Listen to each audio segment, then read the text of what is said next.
여러분 안녕하십니까. 부동산학개론 한동균입니다. 자, 모의고사 1회 풀이를 시작하도록 하겠습니다. 자, 1번 문제 보겠습니다. 자, 상당히 이런 올해 시험 같은 경우는 박스 형태 문제가 상당히 많이 나올 것이라고 예상되고 있습니다.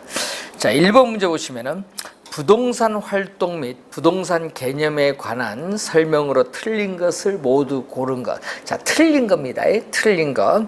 자, 기억 보시면은 부동산 윤리는 고용 윤리, 조직 윤리, 서비스 윤리 및 공중 윤리가 있으며 이 중 조직 윤리란 기업 내부 조직에서 이 조직 간에 지켜야 할 도리를 말한다. 자, 여러분 시험 문제 주의할 것은 그 기억에 보시면은 부동산 윤리의 유형은 지금 4가지가 나오는데 지금 말하는 것은 우리가 조직 윤리가 아니라 고용 윤리다. 고용 윤리에 대한 설명이다. 기업 내부 조직에서 이 조직 공간에 지켜야 할 도리를 우리는 고용 윤리라고 합니다. 기억은 틀린 점은 니은 부동산 활동을 임장 활동으로 규정하는 그거는 부동산이라는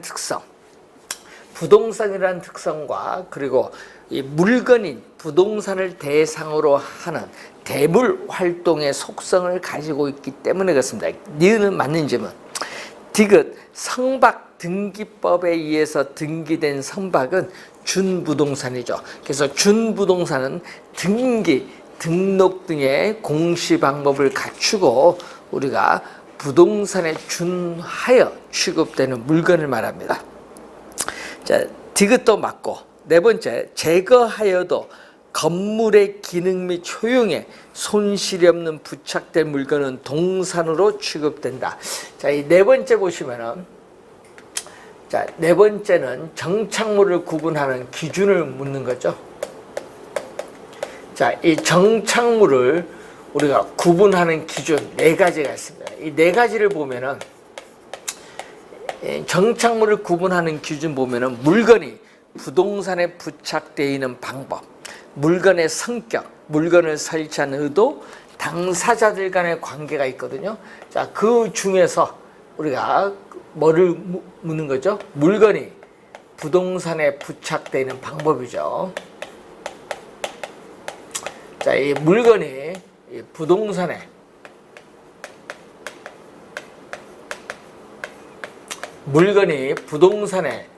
부착되어 있는 방법에 따라 우리가 구분하는데 여기 2가지를 고려를 하겠죠. 자, 물리적 측면에서의 손상이 있느냐, 건물의 이 기능 또는 효용에 있어서 건물의 기능, 효용에 있어서의 이 지장이 있느냐, 물리적 손상, 이 지장 유무죠. 자, 여러분 철물점에 있는 우리가 수도꼭지는 물리적 손상도 없고 기능의 지장도 없기 때문에 철물점에 있는 수도꼭지는 동산으로 취급합니다. 그래서 4번째 맞는 질문이고, 5번째 토지에 부착되어 있는 인목이나 식생들은 정착물이므로 모두 토지의 일부죠. 그래서 토지의 일부로 간주되는 종속 정착물입니다. 맞는 질문이죠. 자, 그래서 기억도 맞고, 그래서 여러분이 기억 고용률 틀렸고, 자, 그래서 정답은 어떻게 되죠? 그 기억 미음 5번이 정답인데, 그럼 5번이 왜 틀렸을까요? 모두가 들어가서 틀렸죠. 이 인목이나 식생들은 우리가 정착물이므로 모두 토지의 일부인데 모두가 틀렸죠. 그래서 모두가 아닙니다. 그래서 토지와 독립된 이 정착물은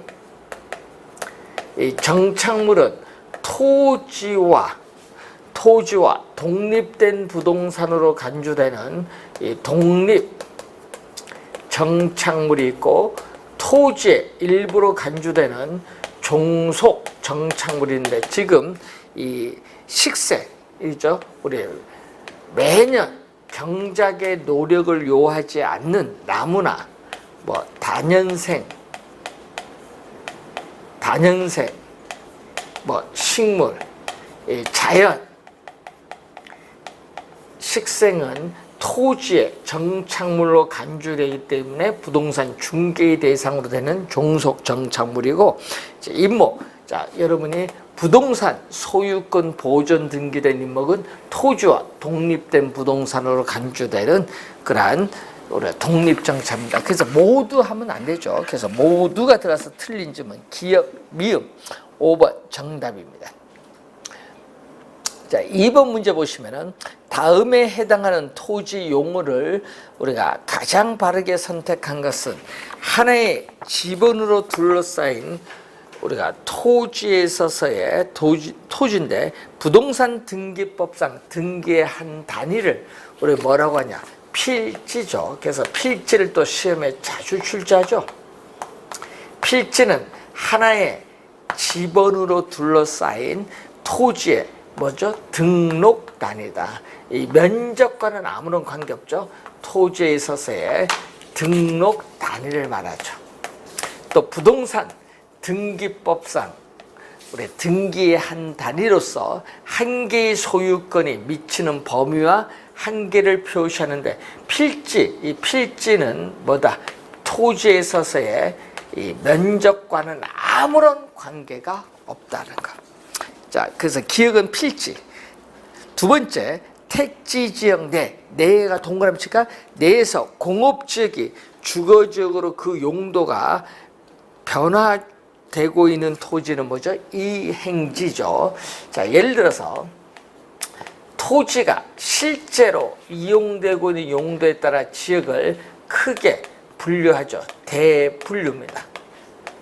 자, 크게 분류하는데 이 크게 분류할 때는 이 택지지역, 농지지역,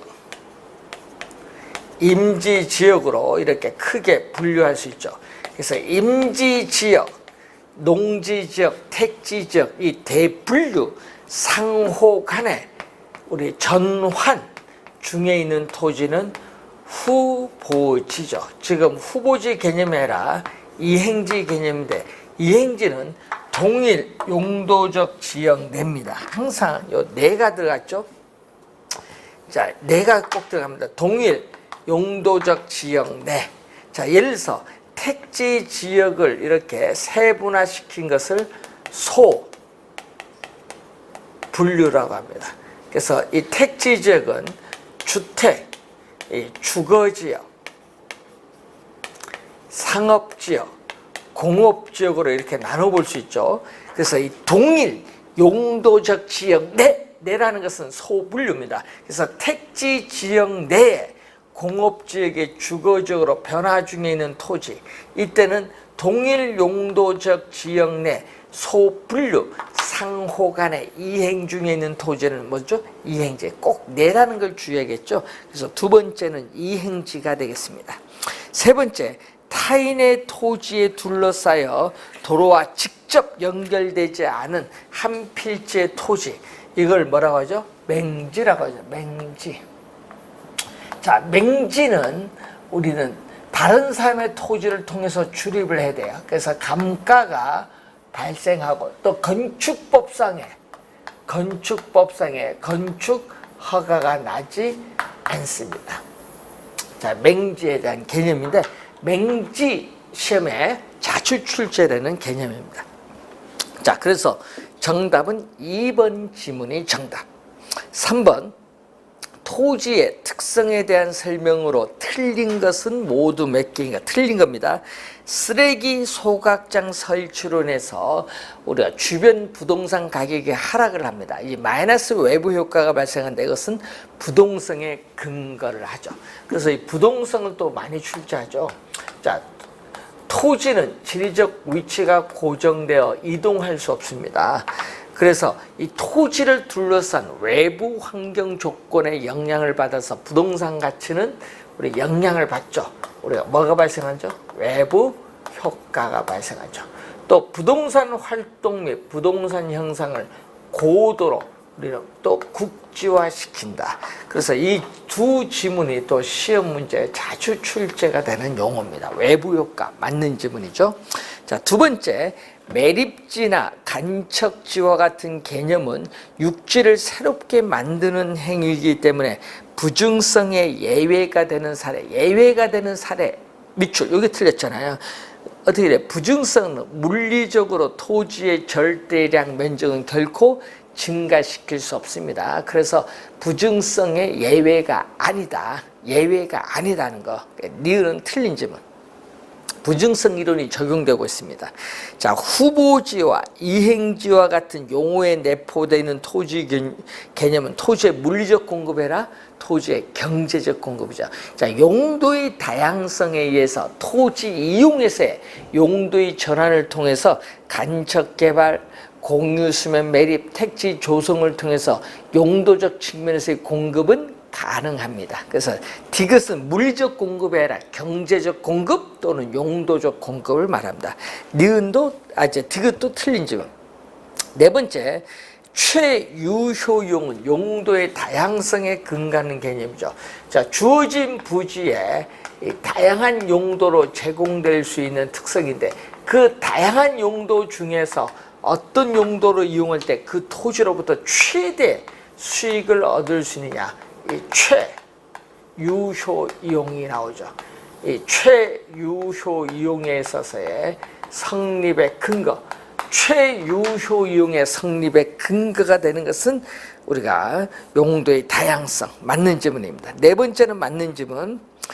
자, 이질성, 개별성. 자, 이질성은 물리적으로 똑같은 토지는 오직 하나밖에 없다는 특성입니다. 그래서 토지뿐만 아니라 당연히 건물에서도 발견되는 형상입니다. 맞는 질문. 자, 토지는 영속적이고 이용에 비가역성이 있으므로 현재의 토지 이용 결정 시에는 장기적 배려가 필요하다. 자, 맞는 지문이죠. 그래서 틀린 지문은 니은, 디귿 두 개네요. 2번 정답. 자, 4번, 아파트 시장의 공급 곡선을 좌측으로 이동시킨다. 자, 공급 곡선을 우리가 좌측 왼쪽으로 이동시키는 것은 공급의 뭐라고 하죠? 감소라고 해요. 공급의 감소. 이 공급의 감소 요인은 모두 몇 개이냐? 자, 원래 좀 중요한데 주택 건설용 원자재 가격이 상승하면은 건축비가 상승하기 때문에 이전보다 공급량은 줄어듭니다. 공급의 뭐다? 감소. 자, 공급의 감소고 주택 건설 자금 조달 금리가 상승을 하면은 생산자 입장에서 이자 부담이 높아지기 때문에 수익성이 악화돼요. 수익성이 악화되니까 공급이 이전보다 줄어들죠. 공급의 뭐다? 감소가 됩니다. 자, 대체주택 가격이 하락한다. 그러면 아파트 가격은 상대적으로 하락을 하기 때문에 건설업체 입장에서 보면 상대적으로 하락한 아파트의 공급은 감소시키겠죠. 예? 감소시킵니다. 그래서 대체주택 가격이 하락하면 아파트 가격이 상승해서 건설업체 입장에서 수익성이 높아지죠. 수익성이 높아지니까 공급이 증가합니다. 대체주택 가격의 하락은 공급의 증가 요인. 요거 좀 주의해 두셔야 되고, 그 아파트 가격의 하락인데, 자, 아파트 가격. 자, 공급 곡선은 일반적으로 우상향을 합니다. 자, 이 점이 A점인데, 자, 아파트 가격이 하락을 하면은 건설업체는 수익성이 하락을 하죠. 그래서 공급량을 줄입니다. 이때 이 A점이 아파트 가격이 하락을 하면은 이 A점이 공급 곡선을 따라서 B점을 이동해요. 이렇게 공급 곡선 상에서 이동을 합니다. 그래서 공급 곡선 상에서 이동하는 공급 양의 변화다. 그러니까 요거는요, 공급의 감소가 아니라 공급 곡선 상에서 이동하는 공급 양의 변화를 말합니다. 네 번째는 공급 양의 변화. 주의 좀 하셔야겠죠.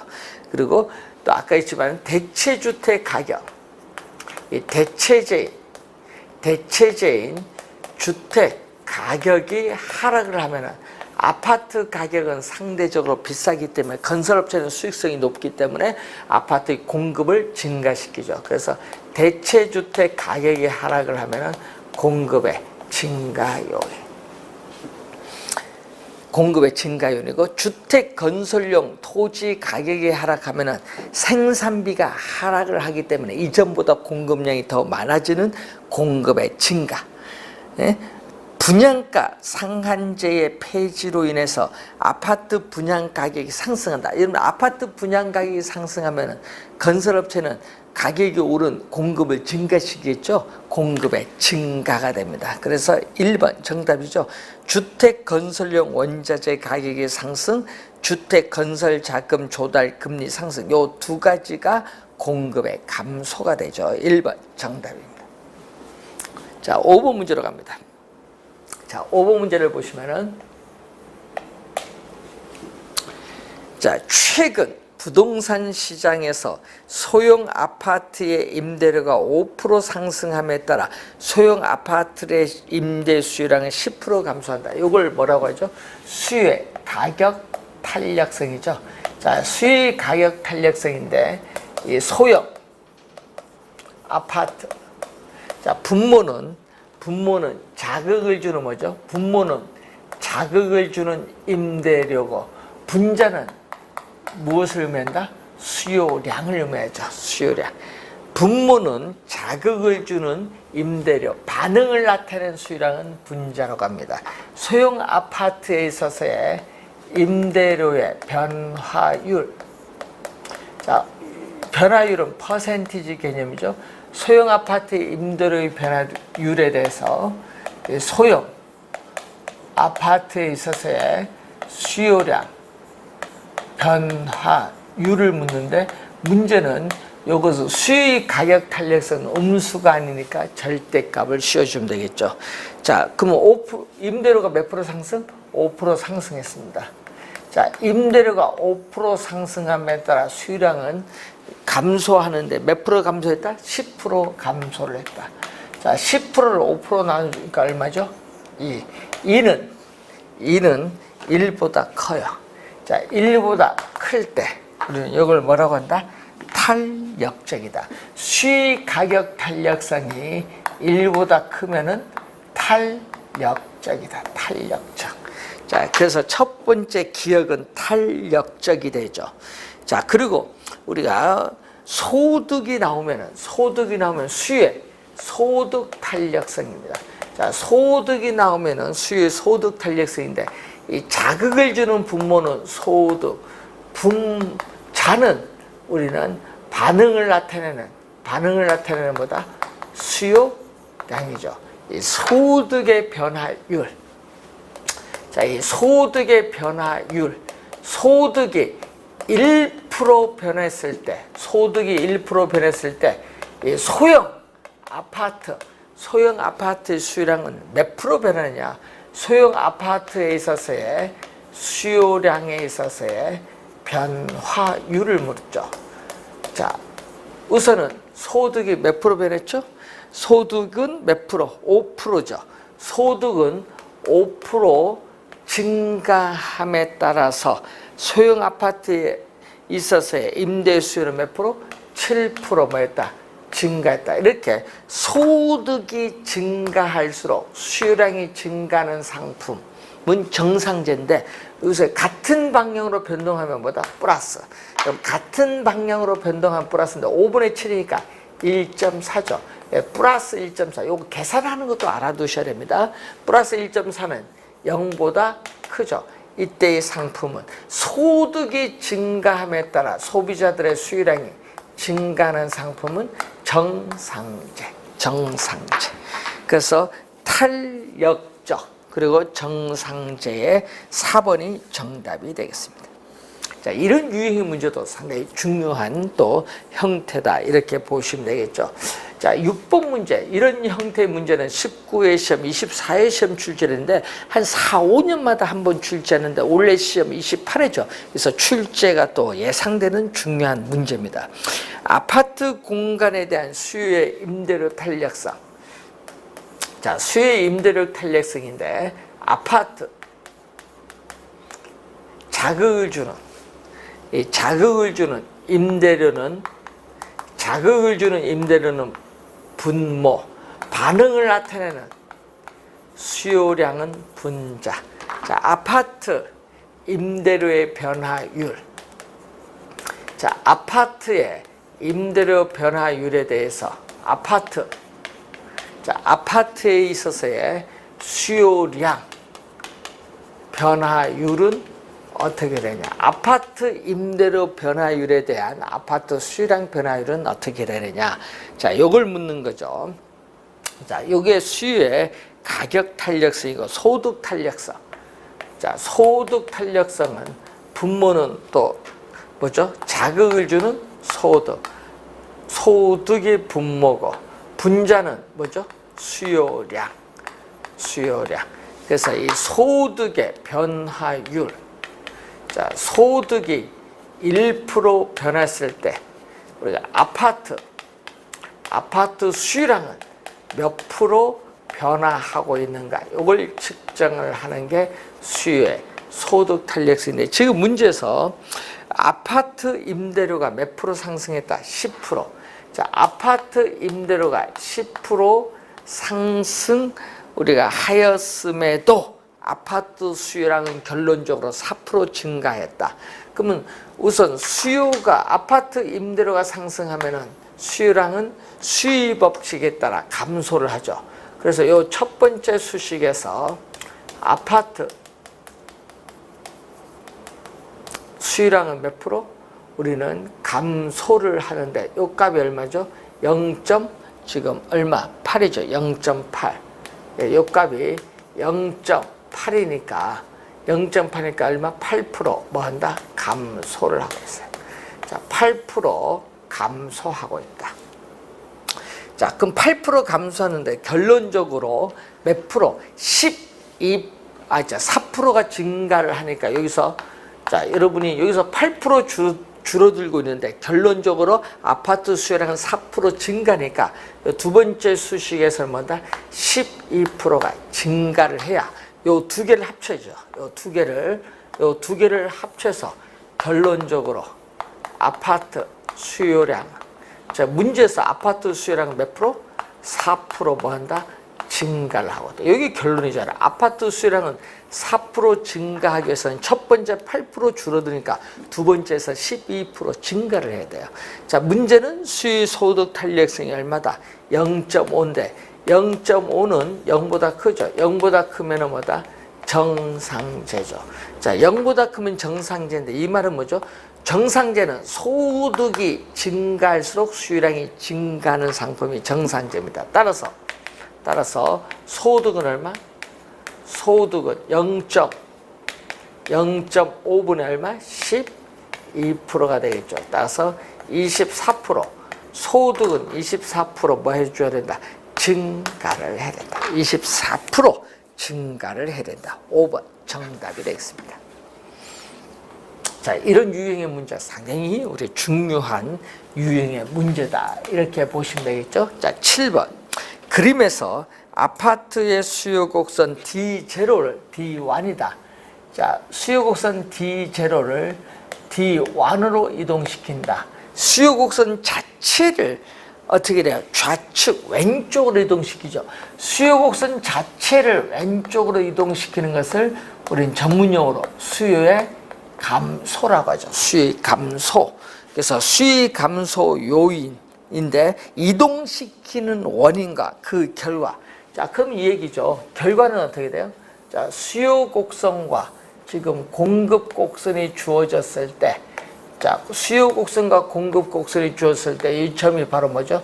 최초의 균형이죠. 지금 최초의 균형인데 수요 곡선이 이렇게 왼쪽으로 이동을 한 거죠. 왼쪽으로 이동.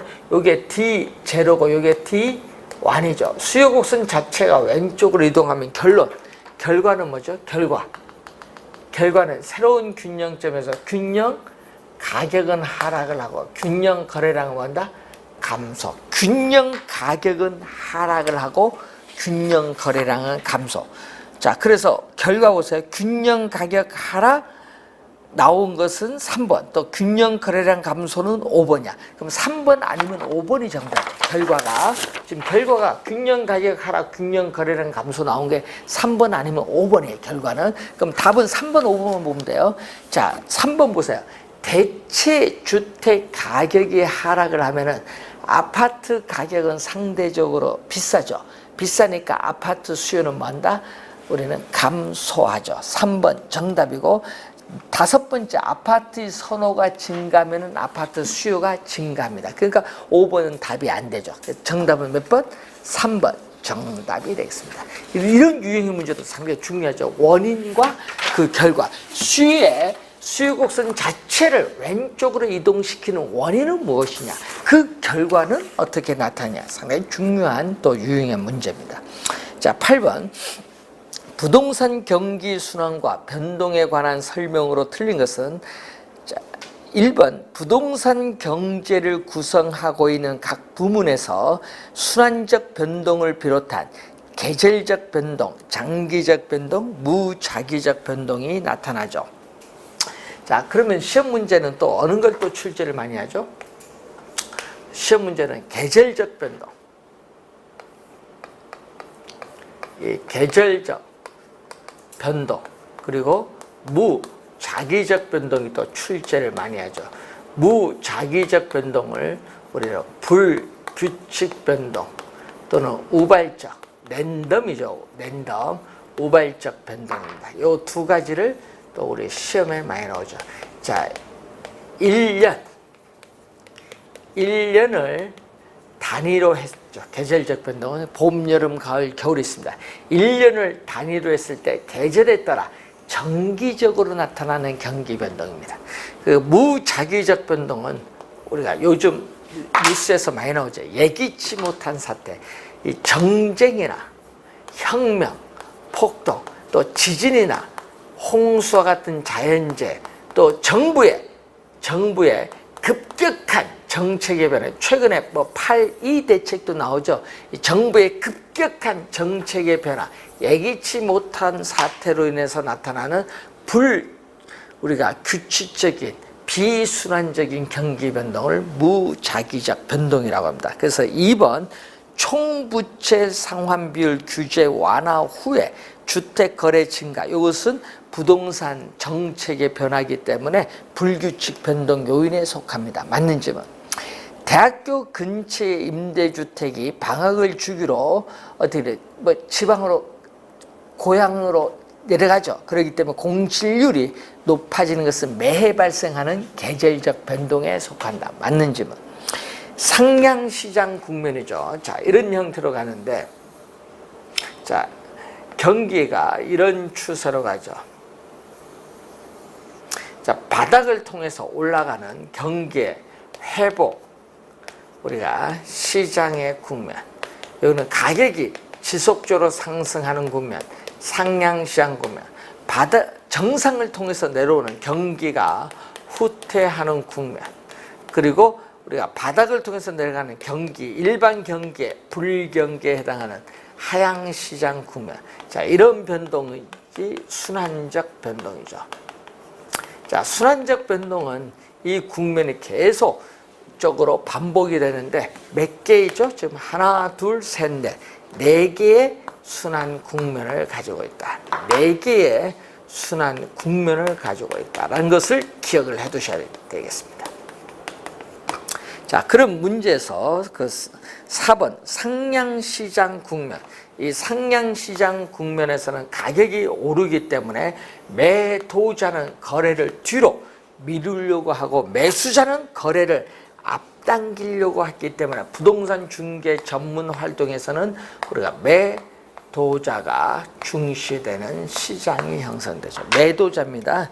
매수자가 아니라 매도자가 중시되고, 이 과거의 거래 사례 가격은 현재 새로운 거래 사례에 있어서 밑에 있으니까 하한이 되는 경향이 있다. 매수자가 아니라 매도자. 그래서 4번 정답.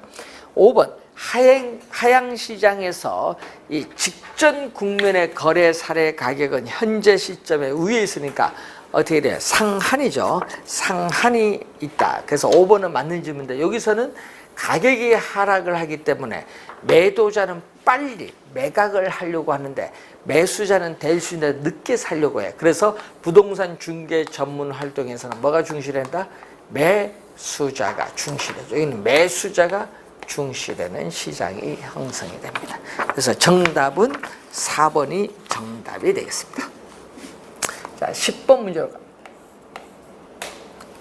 자, A와 B 부동산 시장의 함수 조건 하에서 가격 변화에 따른 동태적 장기 조정 과정을 설명한 거미집 이론에 대한 설명인데 모형 형태를 묻는 거죠. 자, A를 봅니다. 자, A를 보면은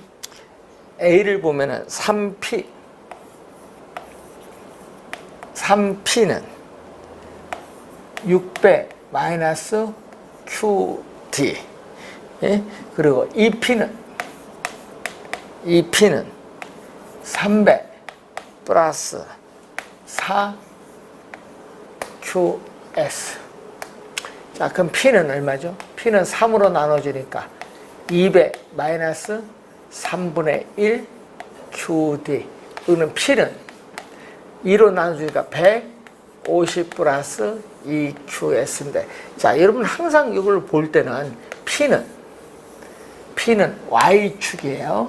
그리고 Q, 우리 수요량과 공급량은 뭐 X축인데 여기서 주의할 것은 P는 Y축, QT, 요거는 Y축이고 요거는 X축이에요. 그럴 때 앞에 나오는 여기 뭐죠? 앞에 나오는 여기 바로 뭐다? 기울기지. 여기 기울기.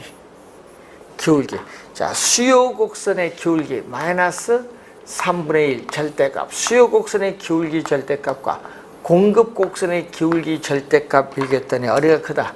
우리는 공급 곡선이 크죠. 자, 이 말이겠죠. 공급 곡선의 기울기는 이렇게 크고 수요 곡선의 기울기는 이렇게 완만하다. P가 Y축입니다. 자, 이렇게 주어졌을 때 어떻게 된다? 요 점이 불균형이거든요. 이 불균형이 시간이 경과함에 따라 점점 이 균형 상태로 접근해 나가는 이것을 뭐라고 한다? 수렴형. 이 수요 곡선의 기울기 절대값이 공급 곡선의 기울기 절대값보다 작다. 자, 이런 경우를 우리는 수렴형의 형태가 되죠. 자, 그리고 비부동산 시장. 자, 비부동산 시장에서는 어떻게 되죠? 우리 EP는 우리가 400 마이너스 5QT, 그리고 또 EP는 100 플러스 4QS죠. 양변을 2로 나누겠죠. 자, P는 200 마이너스 2분의 5 QT가 되고, 여기서는 P는 2로 나누면 50 플러스 2QS가 되죠. 자, 요것을 기울기죠. 자, 수요 곡선의 기울기의 절대값, 공급 곡선의 기울기의 절대값인데 수요 곡선의 기울기의 절대값이 크죠. 자, 이런 경우는 그림이 이런 형태, 그림 형태가 이런 형태죠. 수요 곡선의 기울기가 이렇게 커요. 뭐보다? 공급 곡선의 기울기보다. 이럴 때는 이 점이 불균형이죠. 시간이 경과함에 따라 점점 이렇게 밖으로 계속 빠져나가는 이 형태, 이것을 우리는 발산형이죠. 발산형. 그래서 A 부동산 시장은 수렴형, B 부동산 시장은 발산형. 1번 정답이 되겠습니다. 자, 여러분이 상당히 주의할 것은 P는 Y축이고 Q는 우리가 X축이라는 걸 염두에 두시고, 자, 여러분이 항상 우리 이런 게 있죠. Y리꼬르 우리가 B 플러스 AX 주어졌을 때 요 앞에 있는 요 X축 앞에 있는 요게 바로 뭐가 된다? 기울기가 된다는 것을 꼭 기억을 좀 해 두셔야 되겠습니다. 자, 10번 문제로 갑니다. 자, 부동산 시장의 특성과 기능에 관한 설명 중 틀린 것은 부동산 상품이 물리적으로 동일하더라도 경제적, 법적 성질이 다르면 당연히 부동산 상품의 성격도 달라집니다. 1번 당연히 맞는 질문이고, 2번 부동산은 개별성의 특성에 의해서 표준화가 어렵죠. 따라서 일반 재화에 비해서 대체 가능성이 낮다. 우리가 작년에도 출제된 질문인데, 여러분 이 개별성, 자 물리적으로 똑같은 토지는 오직 하나밖에 없다. 이 개별성의 특성으로 인해서 우리는 토지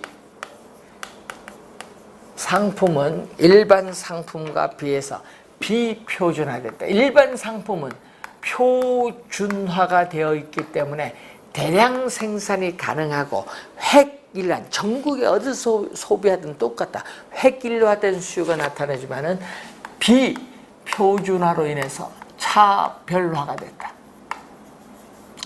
차별화된 수요, 차별화된 수요의 유형이 나타나죠. 자, 그리고 우리는 비표준화돼서 개별성이 또 강하기 때문에 한 가지 물건에 한 가지 가격이 성립한다는 일가의 법칙이 성립하지 않는다라는 거죠. 2번 맞고요. 3번 부동산은 부동성의 특성으로 인해서 주변에서 일어나는 환경 조건의 변화가 부동산 가격에 영향을 주는 외부 효과를 발생시킨다. 외부 효과는 부동성입니다. 맞는 질문. 4번 부동산 시장은 국지성의 특징이 있기 때문에 균질적인 가격 형성이 가능하다. 4번 정답이죠. 부동산은 우리가 공간적 작용 범위가 일정한 지역에 한정되는 경향이 있는 국지적 시장을 형성하지만은 이러한 국지성의 특성으로 인해서 지역에 따라 부동산 가격은 달리 형성될 수 있다. 서울 강남 아파트 가격, 강북 아파트 가격이 다르죠. 지역에 따라 가격이 달리 형성될 수 있습니다. 따라서 4번 정답.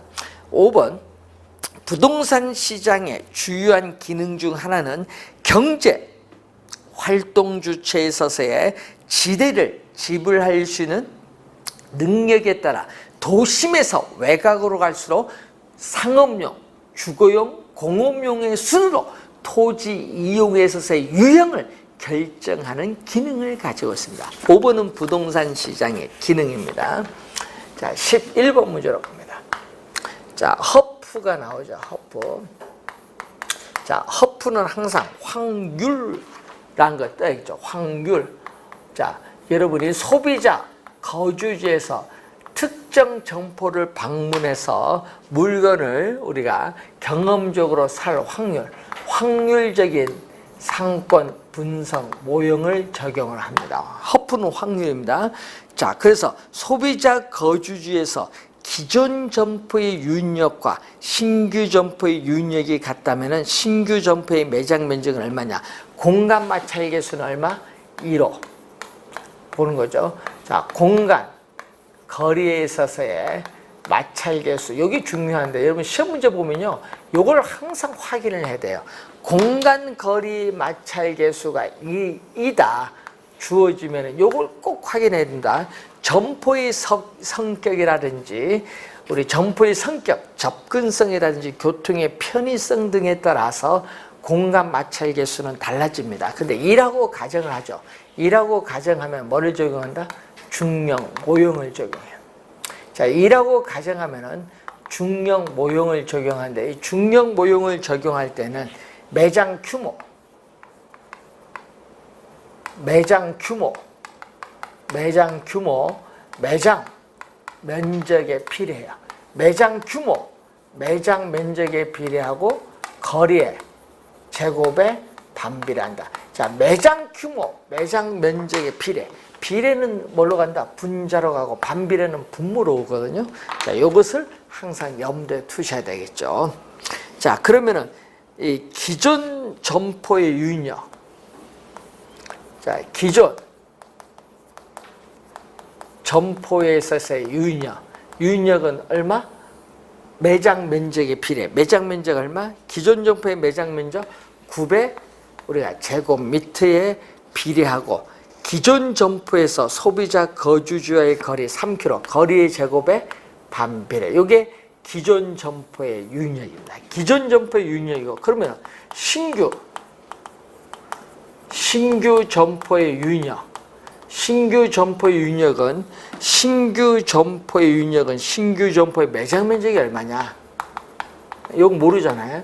신규 점포의 매장 면적 얼마냐? 이걸 구하고자 한다. 매장 면적에 비례하고 거리. 신규 점포에서 소비자 거주지와의 거리 5km죠. 5의 제곱, 거리 제곱의 반비례. 자, 이게 같다 얘기죠. 그래서 이 기존 점포의 유인력과 신규 점포의 유인력이 서로 뭐한다? 같다면 했죠. 그러면 이렇게 주어질 때는 이렇게 곱하죠. 이렇게. 그럼 얼마? 우리가 25 곱하기 9배 제곱미터죠. 그러면 이건 또 9 곱하기 신규 점포의 매장 면적이 되죠. 지금 요걸 구하는 거잖아요. 지금 구하고자 하는 거는. 그럼 양변에 9로 나눠주면 얼마? 양변에 9로 나눠주면 100이죠. 25에 100을 곱해주면 2500입니다. 따라서 우리는 신규 점포의 매장 면적은 25에 100을 곱해주면 얼마? 2500제곱미터가 되겠죠. 2500이 정답이 되겠습니다. 그래서 정답은 1번이 정답이 되겠죠. 자, 12번 문제로 갑니다. 다음은 각 도시별 산업별 고용자 수를 나타낸 표이다. 전자산업이 기반 산업인 도시는 얼마냐? 자, 그러면은 요걸 구할 때는 항상 우리 입지 계수의 수식이 상당히 중요하죠. 입지 계수 또는 입지상 LQ죠. 우리는 어떤 지역의 특정 산업이 전국의 동일 산업에 비해서 어느 정도 특화, 전문화되는가를 측정하는 지표입니다. 그래서 항상 우리가 주어질 때 분모는 뭐죠? 전국. 분모는 이렇게 전국. 분자는 뭐다? 특정 지역. 예를 들면 뭐 Z 지역이다. Z 지역이다. 자, 전국의 전체 산업. 전국의 전체 산업의 고용자 수에 대해서 전국의, 지금 문제는 뭐를 구하는 거죠? 전자산업이죠. 전국의 전자산업의 고용자 수. 자, Z지역 전체 산업의 고용자 수에 대해서 Z지역 전자 산업의 고용자 수가 어떠한가를 보는 거죠. 분모는 전국, 분자는 Z지역인데 문제는 이게 1보다 커야 돼. 우리 입지 계수가 1보다 크다는 건 어떤 의미? Z지역 전체 산업 고용자 수에서 전자산업 고용자 수가 차지하는 비율이 전국보다 커요. 이때는 Z지역 전자산업에서 생산을 해서 소비하고 남은 어떻게 나머지를 Z지역 경계 밖 전국의 다른 지역으로 수출하는 무슨 산업? 기반 산업이다. 그래서 지금 기반 산업을 문들 때는 입지 개수가 1보다 커야 된다. 그러면 지금 도시가 3개 나와 있어요. A 도시, B 도시, C 도시 이렇게 3개 나왔어요. 그러면 A 도시의 LQ는 얼마냐 이거지. LQ. 예? 자, 그리고 B 도시의 또 LQ는 얼마냐? 자, C 도시의 또 LQ는 또 얼마냐? 자, 분모는 요 수식을 꼭 기억해야 됩니다. 분모는 이렇게 구해야 돼요. 분모는 표에서 전국 전체, 전국 전자산업, Z지역 전체, Z지역 전자산업 요걸 찾으면 돼. 자, 전국 맨 밑에 전국과 전체 만나는 칸, 맨 오른쪽 칸 만나는 칸이 얼마? 2000이야. 분모는 2000, 전국 전체가 만나는 게 얼마다? 2000 이렇게 나옵니다. 그다음에 전국전자, 맨 밑에 전국전자 세 번째 칸 만나는 거 1000.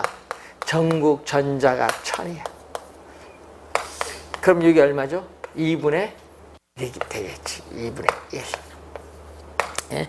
자, 그리고 분자는 뭐죠? Z지역. 자, A도시잖아요. A도시 두 번째 줄 전체 얼마? 400. 전체 400에서 전자 얼마? 세 번째 칸 150. 자, 그리고 B도시에서는 전자 얼마? 전체. B도시 전체 500에서 전자 250. 여기는 얼마? 전체. C도시 전체 1100에서 전자 600. 표에서 이렇게 읽으면 되겠죠. 그럼 이거 얼마죠? 5, 8, 40, 5, 3, 15, 8분의 3이죠. 자, 내항의 곱은 분모로 가고 외항의 곱 2, 3은 6 분자로 가죠. 8분의 6은 4분의 3, 0.75는 1보다 작아요. 자, 요거는 2분의 1이죠. 2분의 1, 2분의 1 나누니까 1. 예, 요거는 전국 평균 수준으로 생산하는 자급자족의 상태.